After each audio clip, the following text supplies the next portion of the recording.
Welcome to the Monday Mile edition of the Over 50 Health and Wellness Show, your quick hit of inspiration and practical advice to kickstart your week strong. Each Monday, I'll be joined by one of our Silver Edge coaches as we tackle one specific topic you might be struggling with, whether that's nutrition, fitness, mindset, or lifestyle, and we'll break it down into clear, simple, actionable tips you can start using today. And here's the best part. You can knock out this episode on your morning walk. Just lace up those sneakers, hit the pavement, and let us coach you through the first mile of the week. Okay, let's get moving.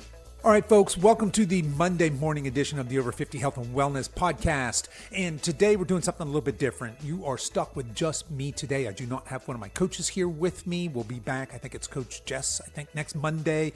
But today it's just me, and I want to jump in here because I've been seeing some crazy stuff in my social media feed here in the last week or so. So I want to discuss the great seed oil debate. So we're going to dive headfirst into one of the most confusing topics in the nutrition world right now, and that is seed oils. So if you've spent more than 30 seconds scrolling health content online, you're probably confused, but you probably also noticed that seed oils are either the ultimate villain that's destroying civilization, or they're totally fine. And in fact, they're heart healthy. There's no middle ground. It's kind of like the pineapple on pizza debate, but with canola oil. And side note, pineapple does absolutely belong on pizza. So there you go. Just that debate settled. All right. So what's the deal then? What's the truth here? Are seed oils killing us slowly, or are they actually harmless? So let's unpack this mess a little bit, and let's start here.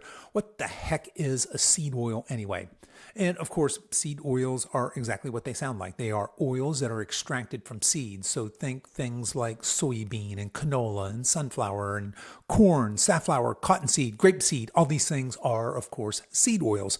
And they've only really been a part of the human diet in the last 100 years or so, and more specifically in the last couple of decades. Before that, people were traditionally cooking with things like butter and lard and tallow and, of course, olive oil, coconut oil, things like this. But seed oils just exploded in popularity somewhere around probably the 1970s for a couple of reasons. And the first is they were cheap and easy to mass produce. So if you think about, at least here in the US, our most subsidized crops are things like soy and corn. So that makes things like soybean oil and corn oil really, really cheap. Number two, food manufacturers love them because they increase shelf life. And number three, doctors started pushing them as heart-healthy alternatives to saturated fats. Again, if you think back to when we were kids, think of things like animal fat or even poor eggs were demonized, and things like margarine, these that are chock full of seed oils, were sold to us as being heart-healthy alternatives to these dangerous saturated fats. And now today, seed oils are everywhere. You pick up almost any packaged food in your grocery store, and chances are you're going to find one of these oils in the ingredient list. So here's where it gets fun. On one side, we've got these influencers and doctors saying seed oils are basically liquid poison, that they cause obesity and heart disease and probably male pattern baldness as well. Then on the other side, you've got Harvard Health, the Mayo Clinic, and even some science-focused fitness influencers, people like Dr. Lane Norton, Jordan Syatt, Dad Bod Steve. These guys are out there saying that seed oils are perfectly fine. In fact, they lower LDL cholesterol, which lowers heart disease. So that kind of leaves normal people wondering, who's right? Where's the truth in all this? And well, technically, of course, it's a nuanced conversation, and there's some truth in both sides. And that's what makes this so maddening for normal people just trying to make good food choices. So from here, let's talk about fats without nerding out too much, but I want you to bear with me because I am going to nerd out just a little bit. I can't help myself. Here's a fairly high-level breakdown.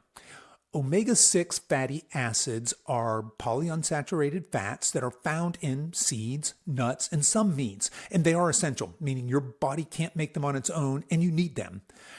Next up, we have omega-3 fatty acids. They are also essential, and these are the ones that we get most classically from fatty fish, things like salmon and mackerel and sardines, but we can also get some omega-3 from things like chia seeds and flax and walnuts, etc.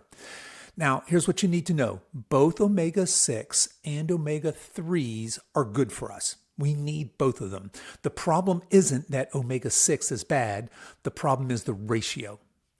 Ideally, humans should eat about a 1-to-1 ratio of omega-6 to omega-3 fatty acids. That's how we evolved.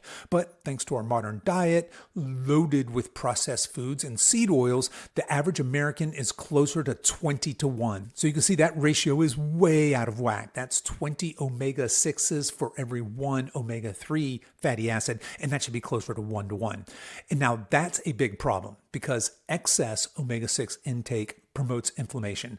And chronic low-grade inflammation is like the root system for a whole forest of disease, things like heart disease, diabetes, Alzheimer's, you name it. So no, seed oils aren't inherently evil by themselves, but the fact that we're drowning in them, that's the problem. So where are we actually finding these oils? How are we getting so many of these omega-6s in our diet? And if you're thinking, well, I'm not pouring soybean oil on my salad, so I'm fine. Think again, the number one place you're going to find seed oils is in processed and ultra-processed foods. So think your chips and your cookies and your crackers and frozen dinners and condiments and salad dressings, fast foods. I mean, the works. And here's the kicker. Over 70% of the American diet comes from processed foods. That means most of us are guzzling seed oils without even realizing it. And it's not just the oils. These ultra-processed foods are also very calorie dense, they're nutrient poor, and of course they are engineered by PhD chemists to cause you to overeat. So it's like a double whammy. So let's just answer the question plainly right here, right now. Should you eat seed oils? And here's the simple answer. Sparingly, if at all. Look, I'm not saying that seed oils are instant death in a bottle. Technically, in small amounts, they're not bad for you, and in fact, they can have some health benefits. But when they sneak into everything you eat, it's a problem, a big problem.